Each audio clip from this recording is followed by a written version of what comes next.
বাবুরে, যে মোস্তাফিজরা পাওয়ার জন্য ভারতের বর্তমান সাবেক সব ক্রিকেটার একের পর এক টুইট বার্তা এমনে হেমনে বিভিন্ন কলা কৌশলে সব জায়গায় কথা বলতেছে যে মোস্তাফিজকে দলে রাখার জন্য মহেন্দ্র সিং ধোনি এবং কি তার চেন্নাই সুপার কিংস অনেক চেষ্টা করতেছে। সেই মোস্তাফিজের কালকে ছবি দেখি পুরা টুম্যাট গাইতেছে, আমায় বাসাইলি রে, আমায় ডুবাইলি রে, অকুল দরিয়ার বুঝি কোলে নাই রে। মাত্র 17টা রানের চাপ সহ্য করতে পারে না আমাদের ফিজ।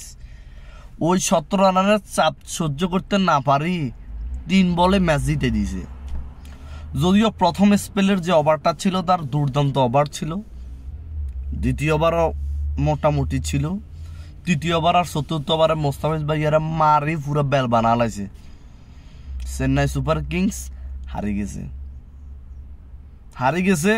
তাদের এখন সবার কথা হচ্ছে মোস্তাফিজ, তাদের সবার ইশারার তীর হচ্ছে মোস্তাফিজ। মোস্তাফিজের যে লাস্ট ওভারটা ছিল 17 রানের, এটা কিন্তু অনেক ফেস বলারই এই সিজনটা ফেস করতে পারে, কিন্তু ম্যাচটা এমন একটা অবস্থায় ছিল মোস্তাফিজের দ্বারা সম্ভব হয় নাই।